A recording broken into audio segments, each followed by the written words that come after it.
Thank you very much. Welcome to our council meeting this evening. Call the meeting to order for the second time. Asked if there's any disclosure of community interest, and we have none, so assuming you can go forward with that. Got a resolution from Councillor Gunson, seconded by Councillor Zimmerman, that the Council of the Town of Minto receives the closed session report regarding personal matters about an identifiable individual for information, and further, the council approves the confidential direction to staff. All in favor of that motion? That's carried. Thank you.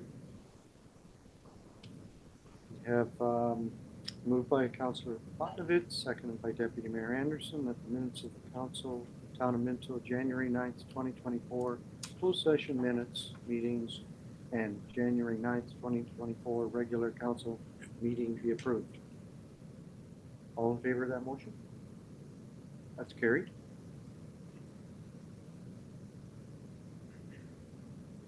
Moved by Councillor Zimmerman, seconded by Deputy Mayor Anderson, that the Town Council, Town of Minto, convenes into Committee of the Whole. All in favor of that motion?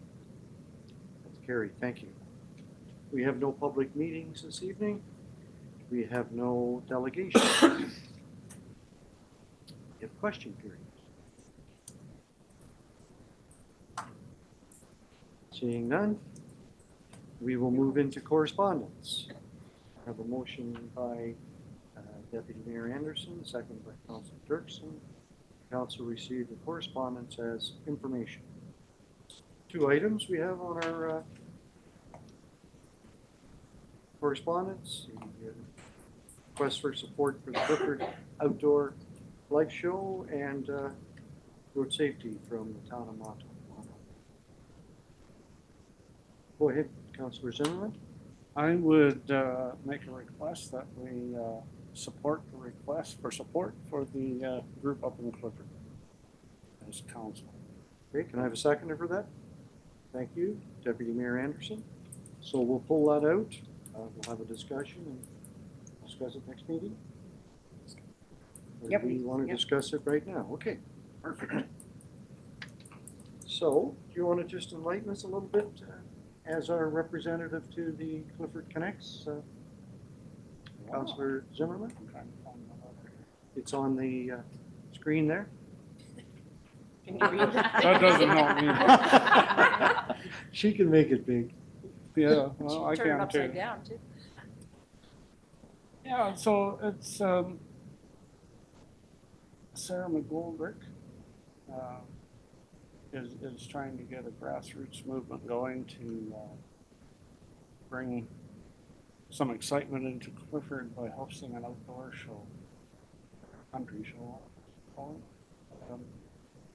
similar to what the big cities do for the cottage life shows and so on and so forth. And she's asking that we as council approve foregoing the rent for the Clifford Community Center as part of our incentive to promote creations like this. And I think that would be fantastic. It has to start somewhere, and if it's successful, then next year might be even better. Questions? Go ahead. Mr. Potter. Thank you very much, Mayor Turton. With regards to this request, Director Lubers did send information to all members of the Community Services Advisory Committee. All 6 members of the committee voted in favor of supporting the waiving of the fees for this event. The organizers have indicated that any proceeds from the event will be donated to the Clifford Rotary Club for community betterment. The rental fees that would normally be associated with this event would be approximately $1,500. As this request is over $500, council approval is required. And I believe Clerk McRobb has prepared a motion for council's consideration. Thank you. Through you, Mayor Turton. Go ahead. The motion would be that Council of the Town of Minto provide the Ontario Outdoor Life Show with the Clifford Arena from May 4th to 5th, 2024 at no cost as requested. Questions? We have done this before. on other weekends, or our facilities quite often sit empty on the weekends, Friday, Saturday, Sunday. We've donated them before. We have a bunch of volunteers in Clifford coming forward that want to get something new going. And when we have volunteers wanting to do that, that's an excellent time to support them. So I'm in favor of this. So any other discussion?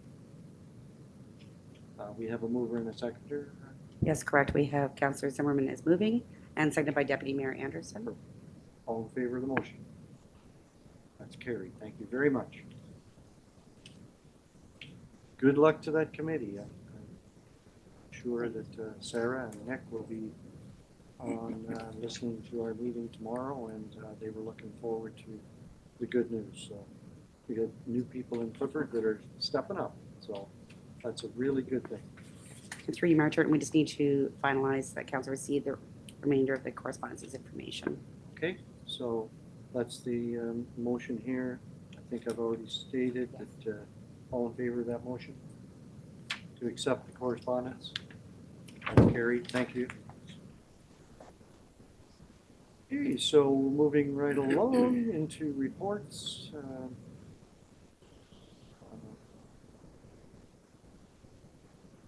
The staff reports. ACDEV 2024-002 structural grant number MT01, the Barrel House, Canada. I'm going to ask Belinda to report. Thank you, Mayor Turton. So our first structural grant of the year, and it's a relatively small grant, but we're looking forward to hopefully supporting this one because it allows them to also gain access to the county's new CIP funding. So this is for the Barrel House Canada. If you're not familiar, they're located on Highway 89 just down the road. And Pete and Marla are wonderful, relatively new members to our community.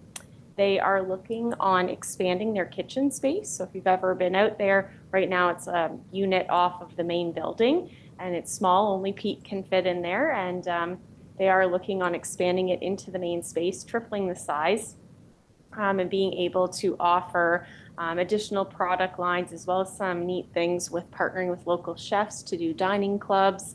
And it already is a great tourism destination, but this will help lift it up even more. And they are a member of the county's Taste Real program. And then not just the baked goods stuff, but they have some really cool home decor and furniture things as well. So what our grant funds some of these elements. So Terry and I reviewed that together, and the things that it covers are the structural or the waterproof vinyl flooring, the truss core walls, and the snow diversion roof. And those elements are about $2,700. And normally in a structural grant, we like to see a 3-to-1 return on investment. So like I said, it's a relatively small grant that we're proposing of $918.66. But like I said, it will allow them to access additional funds through the county. And Pete is doing the work himself. So the only eligible costs are for the materials, not for his time. And I think that's all I would like to say. Okay, so I have a motion by Councillor Zimmerman, seconded by Councillor Potnitz, that the Council of Town of Minto receives the report ACDEV 2024-002 structural grant number MT01, Barrel House Canada, 6275 Highway 89, Hairston, and approves the structural grant number MT01 for 6275 Highway 89, Hairston, for $918.66. Questions for Belinda? Okay, all in favor of that motion? That's carried. Thank you very much. We'll move into the second one. Go ahead, Belinda. Yeah, so another good news story. Blessings to you. A wonderful social enterprise in our community is continuing to grow and expand. So they're going to be keeping their current location, but now they've expanded into these storefronts at 237 Main Street, which will be like another store for them. And then 247 Main Street West will be the drop-off depot. So they're looking for funding for new signage, and it will be white backdrop sign with black raised letters, which does fall in line with our signage guidelines. So the first one at 237 Main Street West would qualify for $547.68. And the one at 247 Main Street West would qualify for $351.78. So that's it. The committee Okay, so- was in support of this. Perfect. So we've got a motion, Councillor Gunson, seconded by Deputy Mayor Anderson. Council Town of Minto receives report at DEF 2024-003, signage grants P24 and P25, blessings to you, 237 and 247 Main Street West, Palmerston, and approves the signage grant P24 for $574.68 and P25 for $351.78, Palmerston. Questions for Belinda? All in favor of that motion? Thank you, that's carried. Next item on the agenda, Plan 2024-001, a zoning bylaw amendment. ZBA 2023-05, it's Destination Estates at 660 Yonge Street, Palmerston. I'll ask our CDO, Jerry Kuipers, to give us the information. Perfect. I'll give you an update on what has transpired since our October public meeting. Jessica is also joining us online if there are any questions for her. So as you'll recall, the property is located at 660 Yonge Street in Palmerston. So that's right adjacent to the main entrance to the Palmerston Arena.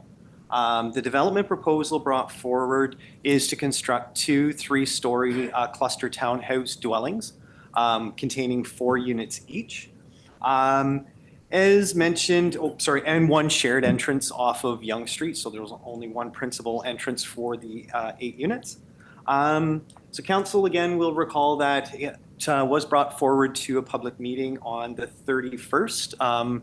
With no bylaw being brought forward at that meeting. Our interest was to hear any concerns that were brought forward in order to develop a bylaw.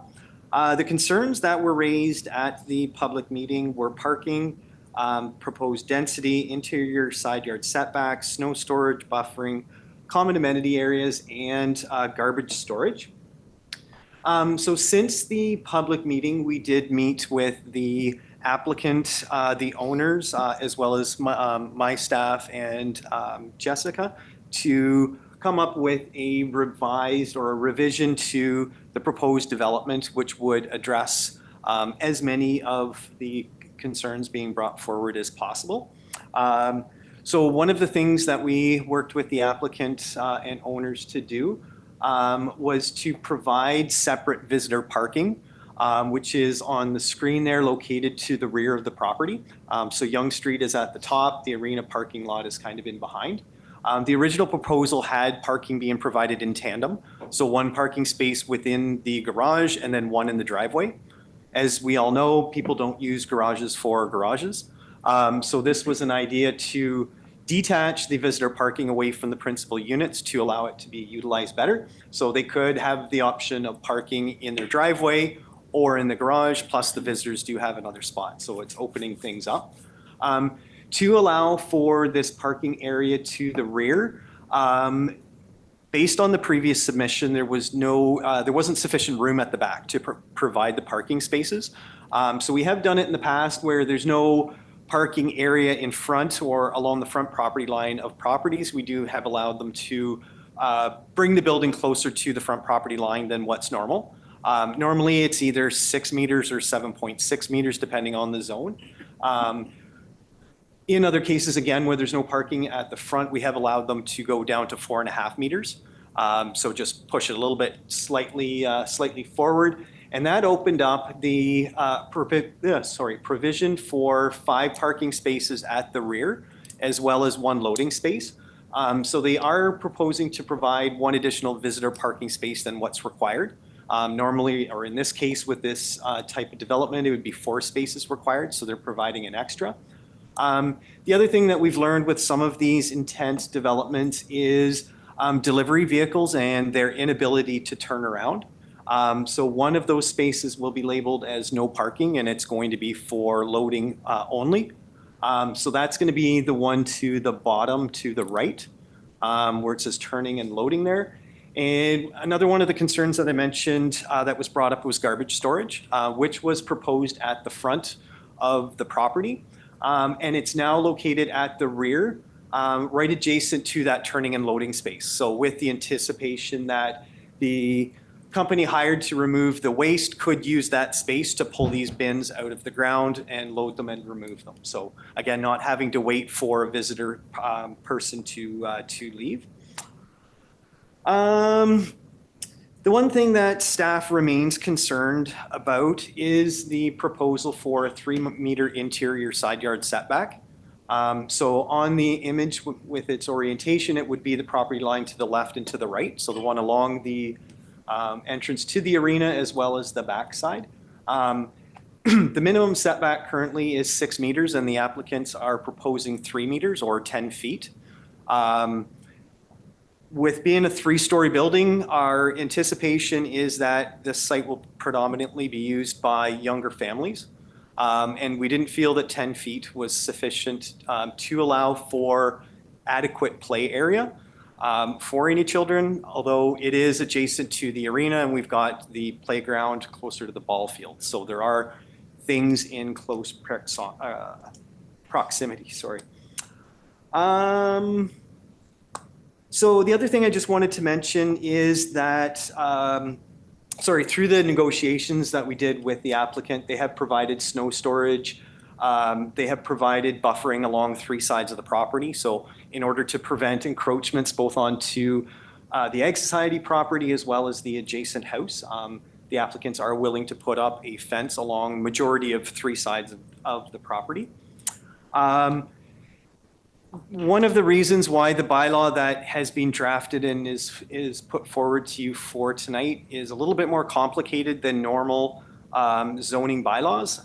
And the only reason why, or one of the main drivers, in behind that, is the fact that being this development's less than 10 units, site plan approval doesn't kick in anymore. So we can't ask them to go through the site plan approval process.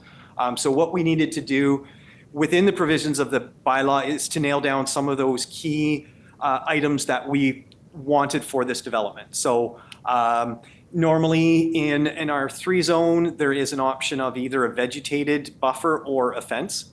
We wanted to be more specific and say we want the fence.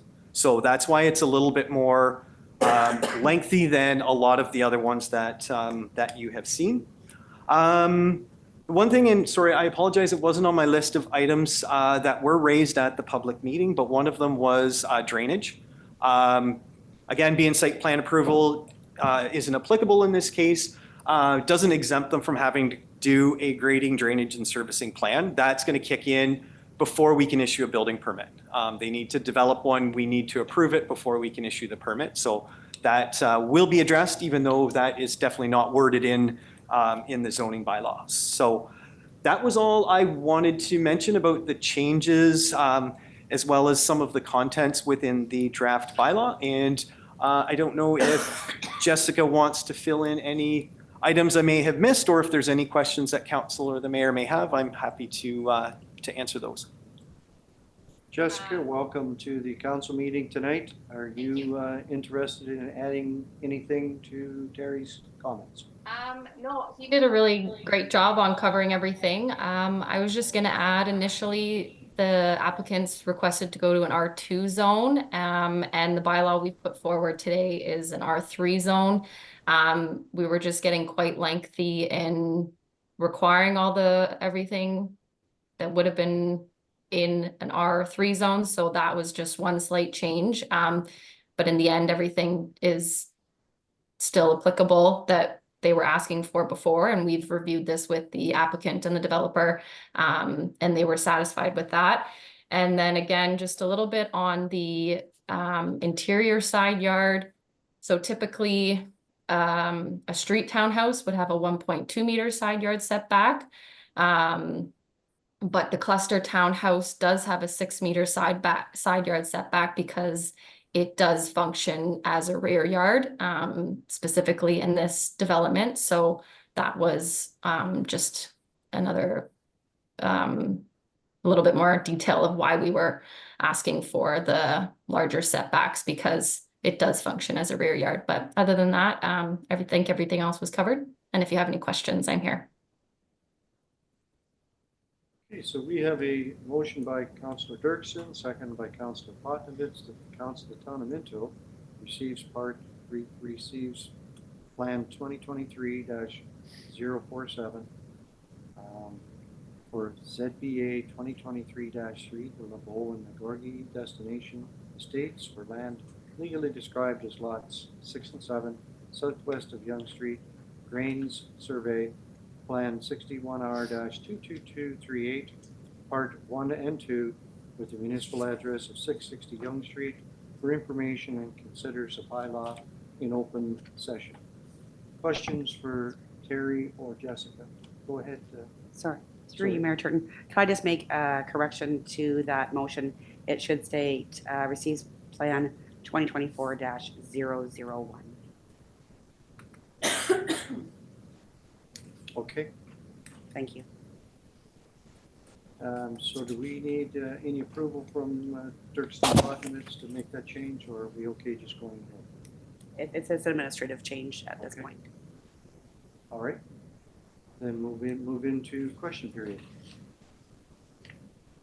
Councillor Dirksen. Thank you, Mayor Turton. I just had a question on the list of items of concerns and then the responses under shadowing. It says the developer's consultant indicated that they do not have any concerns regarding shadowing. My thought is that it wasn't the developer's consultant that raised it, it was the neighbors who did. So through the discussions that we did have with the applicant slash consultant, so with Bill White as well as the developers, they did look into the implications of shadowing on the adjacent house. And with its current location in place, there wasn't any shadowing issues that arose for the most part. There are going to be some shadows on it, but not significant. If the adjacent property is redeveloped, depending on the configuration, they could go up to 1.2 meters from that shared property line. And then there could be some concerns. But again, that is looking through a crystal ball, not knowing what the development type is, location, all that stuff. Sure. Okay, thank you. So I have real big concerns about the size of this interior side yard. That's 9 feet. That's smaller than a small bedroom that you find in our old 200-year-old houses. And this is going to be the play area for these children. Because short of that, they're going to be on the driveway heading into the arena or out on Yonge Street. And one assumes that this housing is designed for families, not couples or seniors. If it's 3 stories, it's not very senior friendly. So I'm assuming it's going to be for families. That's a pretty tiny backyard, and they're going to be shadowed. The neighbors might be shadowed, but certainly the houses on either side. One side of it's going to be dark half of the day, and the other side of it's going to be totally dark. You've got 3 stories with a 10-foot yard. They're going to be in the dark all the time. So I have real concerns about that. And I mean, originally when we looked at severing that land, we were talking a duplex, and now we're talking 8 homes in a little bit more space because they're taking out that other house. But it looks like, and I know that intensification is what we're supposed to be doing. However, there's some quality of life issues that go along with, or maybe don't go along with intensification, but I think they need to be considered when we're looking at intensification. And that's what staff's concern was with reducing that. There's no area in behind it to really function as an open outdoor space. Everyone puts a 4x4 concrete patio in behind their patio door. That's where your barbecue is. Now suddenly you're down to 6 feet between the edge of that and the fence. The applicant and developers did look into increasing that. However, with the footprint size and the requirements for the driveway width as well as the internal driveway width, that's the shared one, as well as the individual driveways to the units itself. There was no way to push the units or the buildings together anymore to allow for larger space in behind. But maybe it needs to be 3 stories higher, 4 stories. Just decrease the total number of buildings. everybody would have a little more space. The plan that I'd be a lot happier with cramming 4 in there and leaving 10 foot.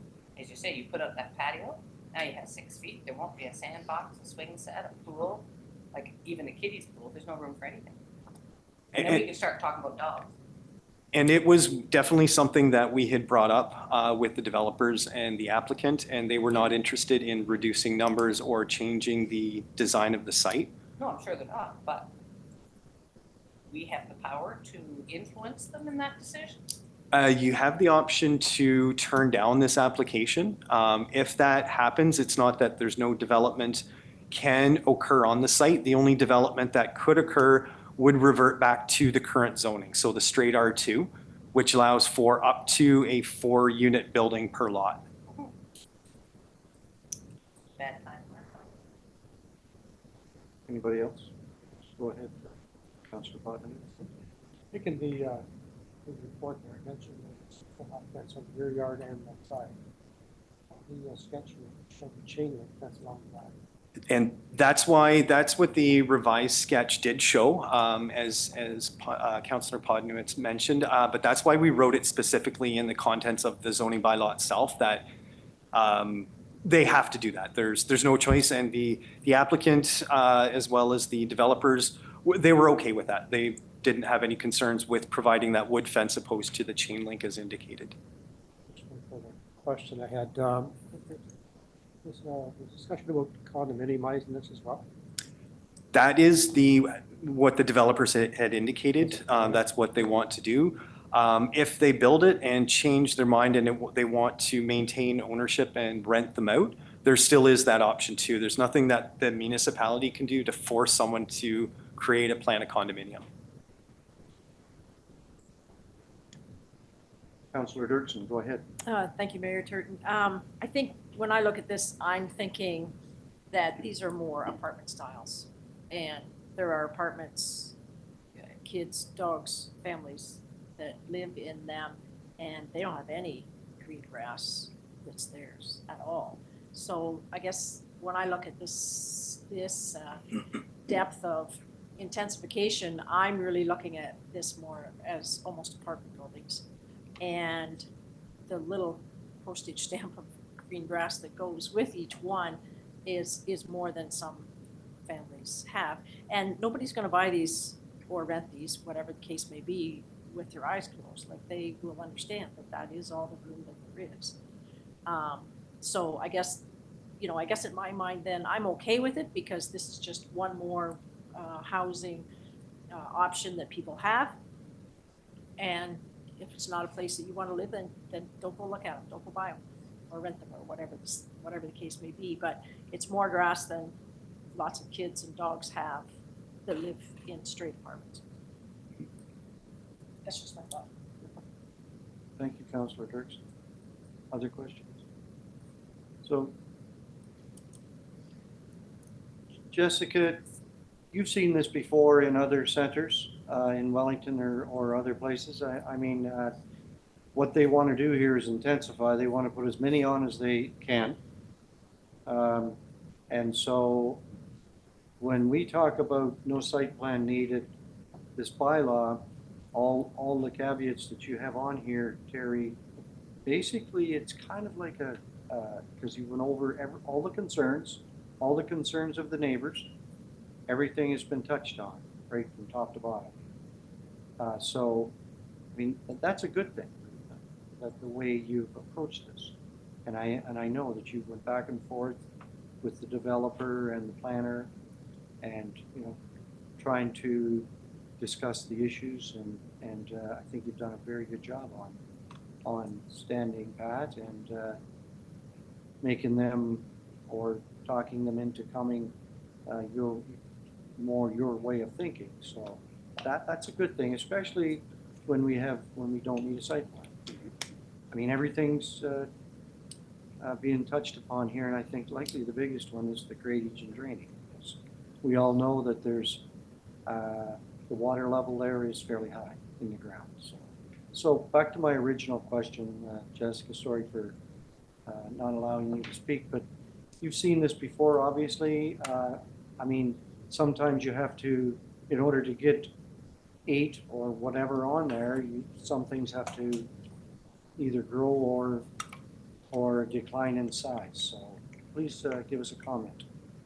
Yeah, thank you, Mayor Turton. So of course, we have seen, especially within recent years, the intensification of development. We've had subdivision applications come in with a number of single detached dwellings, and they'll start to construction and sale of those lots, and they come back and they're taking those single detached lots and severing them up or putting semis duplex. So we have seen an influx of applications, and that is the whole reason for the planning process, is to allow for developers to come in and say, this is what we're proposing, and every application I'm bringing forward is changing some sort of relief in the zoning bylaw or changing the zoning on the property. So we do work with a number of developers on the side as well, and that don't require planning relief, and they can go straight forward to a building permit.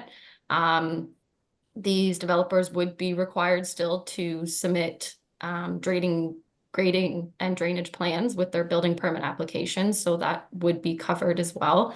But in my experience, we haven't gone to the 3 meters for this type. I do believe the lowest we've gone is 4.5 meters for reduction for this as being a rear yard, functioning as a rear yard. So I think that the developers have been very open and agreed to increase the parking and do the board fence and everything else. So everything else, they were very agreeable with what staff was requesting.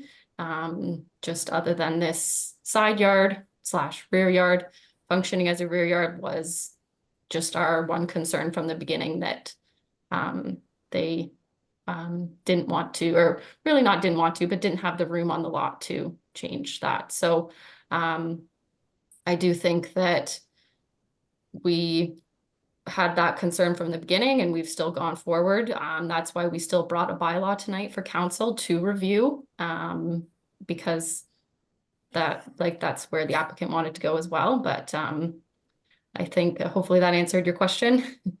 Thank you. You did. I mean, obviously, the developer, the builder here, believes that they can sell or rent this property with those reduced side rear yard setbacks.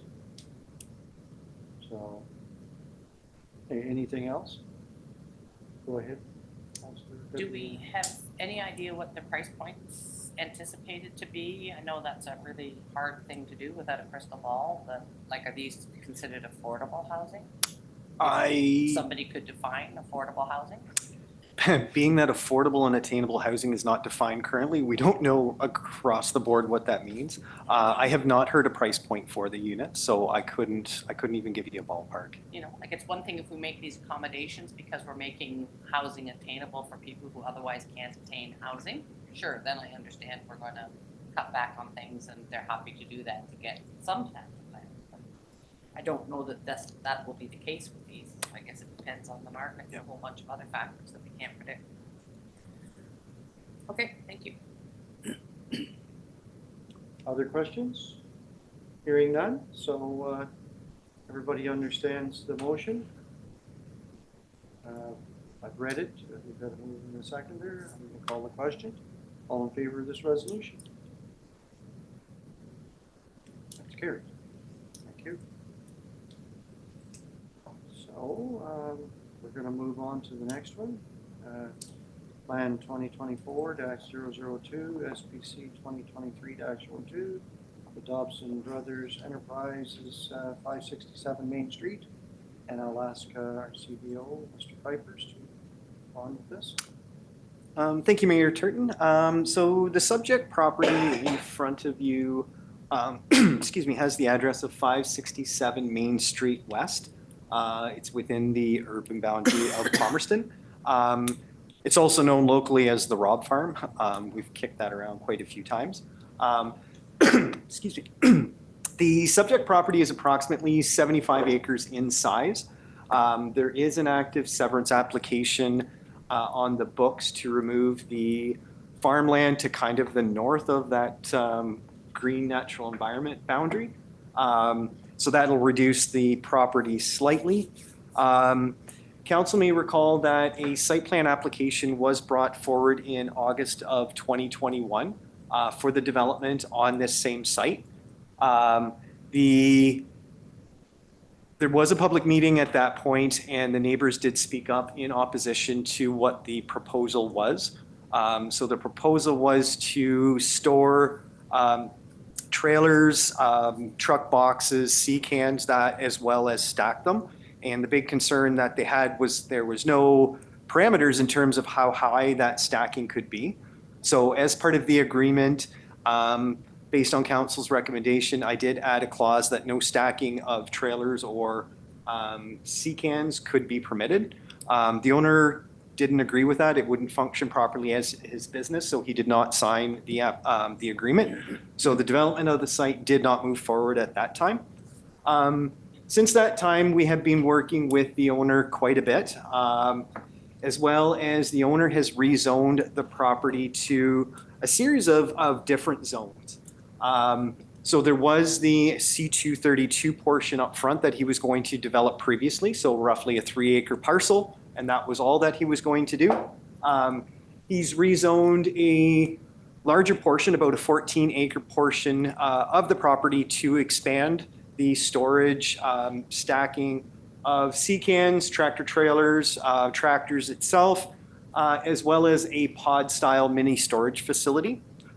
Through the contents of that zoning bylaw, we did add height limitations of stacking depending where on the property it was, which the neighbors were as supportive of that as what they could.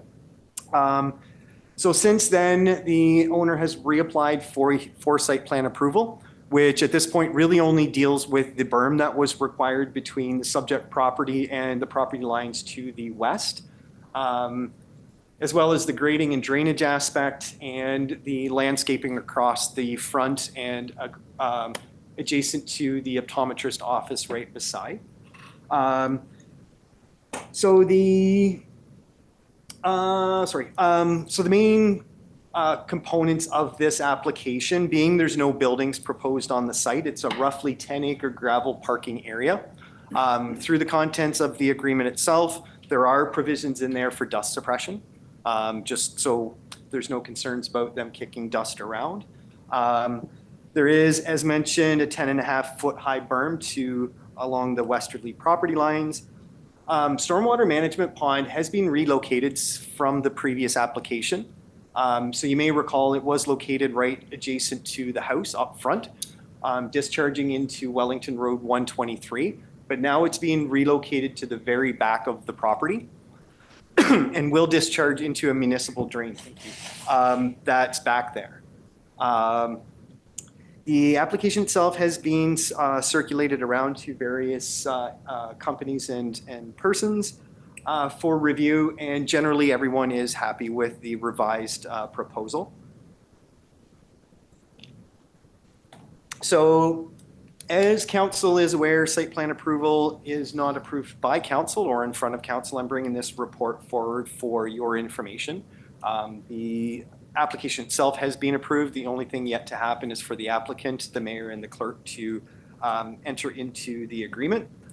Although it's not a mandatory item or thing to do, going by council's commitment at the last round of site plan approval to keep the neighbors involved, I did circulate the neighbors who had concerns about the previous development with my report with the agreement as well as a copy of the site plan. So I did that last week and I have not heard any comments, concerns, or anything back from them with the exception of thanks for passing it on to us. So that is all I really wanted to mention about this development, and I'm again happy to answer any questions that you may have.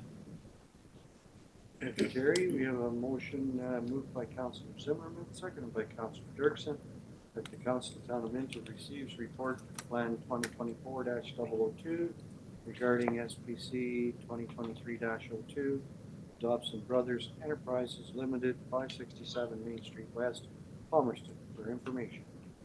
Questions for Terry?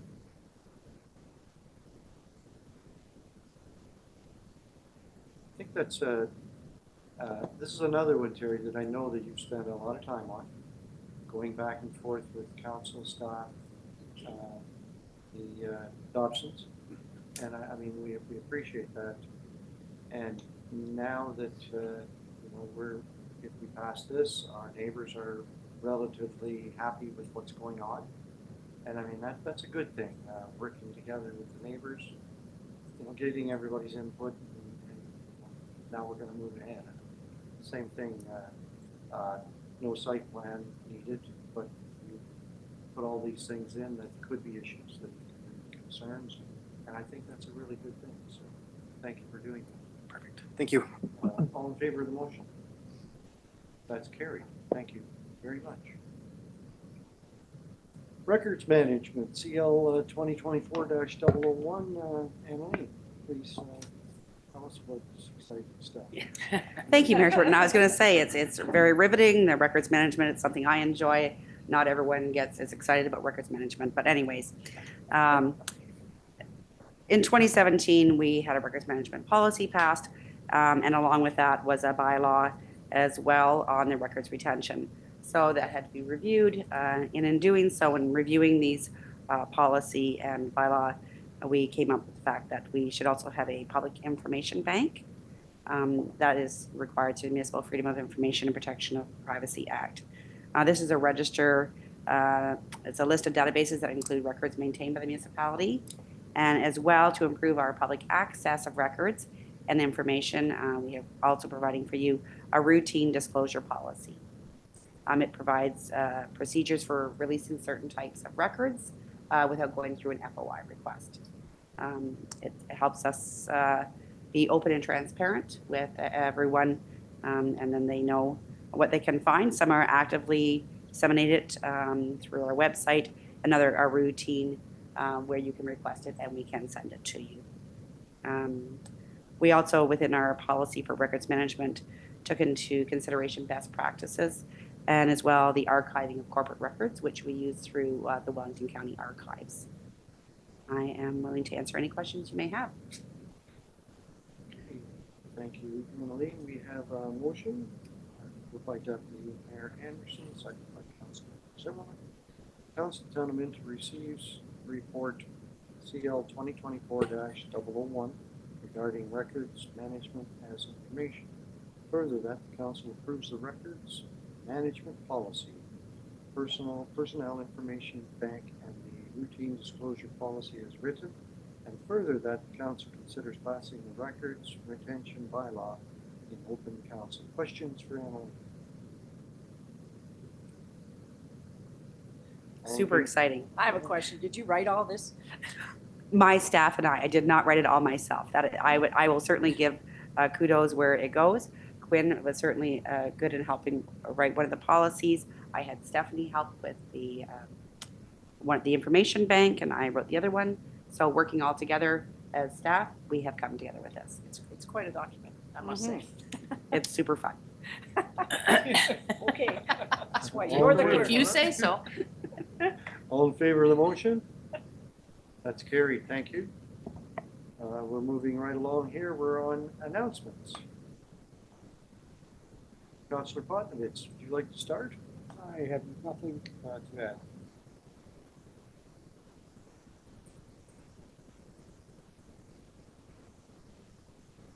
Councillor Johnson. You might be bringing this up, but I will bring it up as well. So tomorrow, all day, I guess, strategic plan community engagement information drop-in sessions are happening. Clifford Community Hall from 12 to 2, Harrison Arena from 3 to 5, Palmerston Arena from 6 to 8. If you cannot make it in person, if you go on the website, there's actually a link you can go on and look at the draft and everything. So please come on out and see what's happening. That's all I have. Thank you.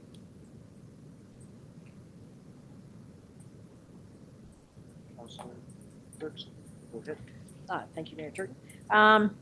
Not sure if this is the place to bring this up or not, but we all received an email about Canada flags in our public buildings, and so I'm not sure, this is something that I brought up before, I'm not sure it's something that we need to do a, like, staff report for this, or how we would proceed, but I think it's really important, and I just wanted to go on record as saying that I think it's really important that we have Canadian flags in all of our public buildings, and I'm just interested in how we would move forward on that.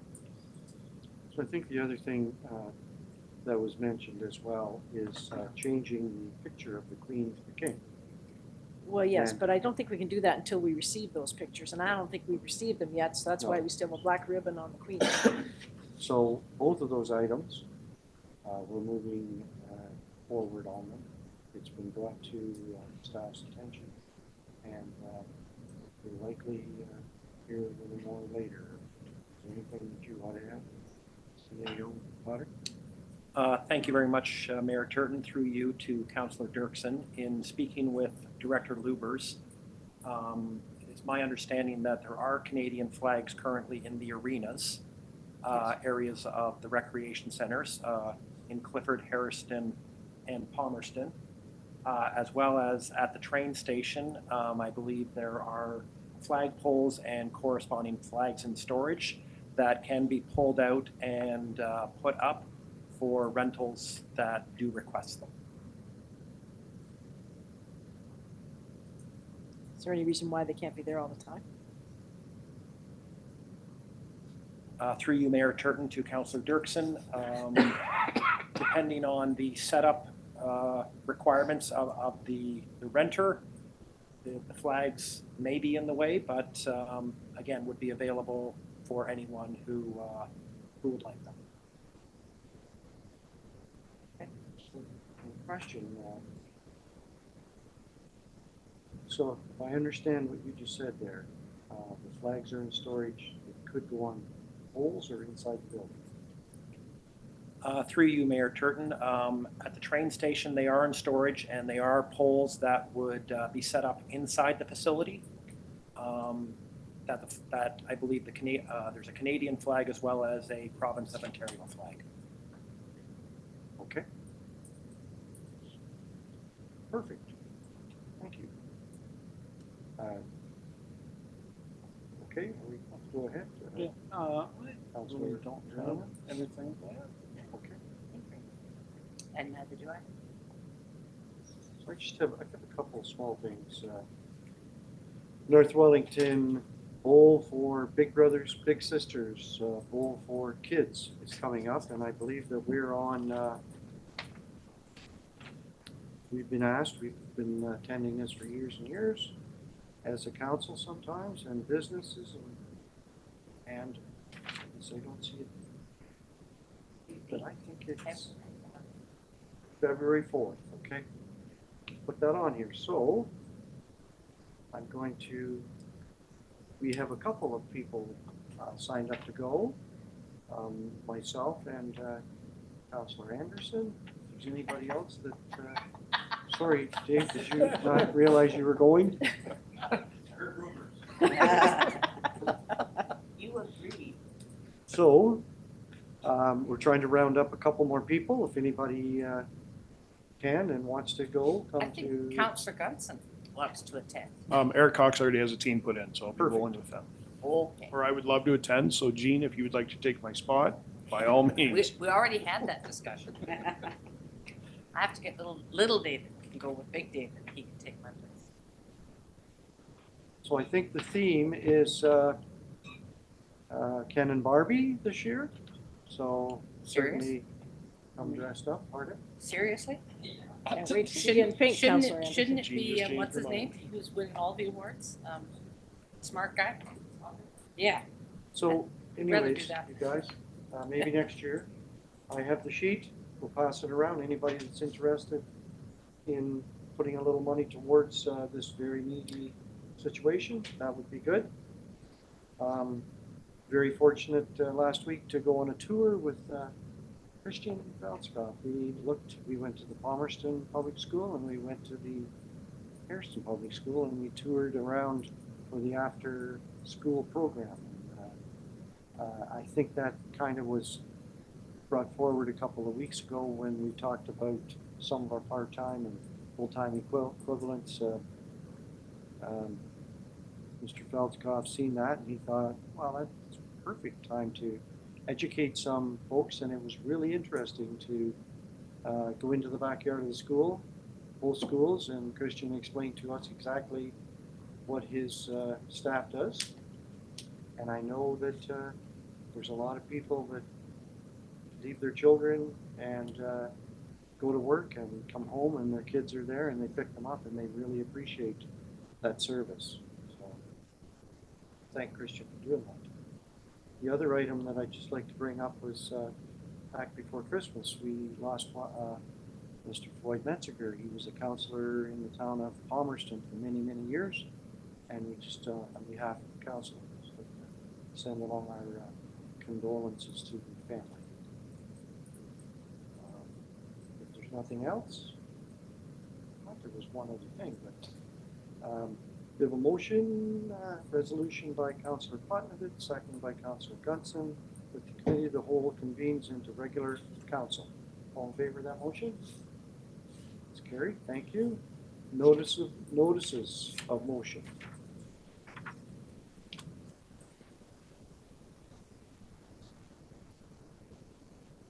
I remember what the other item was. Mind if I bring it up, back it up a bit? I've had numerous emails in reference to hunting on Sunday in Minto. Looked around, talked to different people, and that's something that we want to discuss over the next couple of weeks.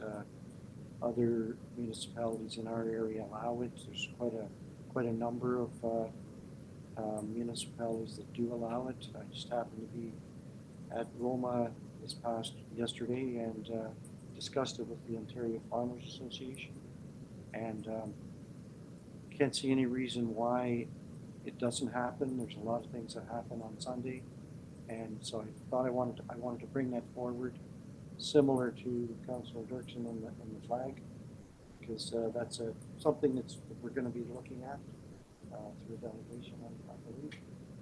Okay. So Thank you. if I could be, we don't currently allow that, we have a bylaw? I don't know whether it's, so I don't know a whole lot about it, but I know that there's people going to, sorry, go ahead. Sorry, through you, Mayor Turton. You must have a bylaw to allow it. Oh, and we don't. We do not have a bylaw that allows it. Okay. Resolution by Councillor Dirksen, seconded by Deputy Mayor Anderson, that the Council of the Town of Minto ratifies the motions made in Committee of the Whole. All in favor of the motion? Carried. Thank you. Bylaws, moved by Councillor Potnovich, seconded by Councillor Zimmerman, that bylaws 2024-005 and 2024-006 be read a first, second, third time and passed in open council, sealed with the seal of the corporation. All in favor of that motion? That's carried. Thank you. Confirmatory bylaw, moved by Councillor Gunson, seconded by Councillor Dirksen, with bylaw 2024-007 to confirm the actions of the council, corporation, of the town of Minto respecting the meeting held January 23rd, 2024, be read a first, second, third time, passed in open council, and sealed with the seal of corporation. All in favor of that motion? That's carried. Thank you. We have an adjournment, moved by Councillor Potnovich, seconded by Deputy Mayor Anderson. Council of the Town of Minto adjourns to meet again at the call of the mayor. All in favor of the motion? That's carried. Thank you very much.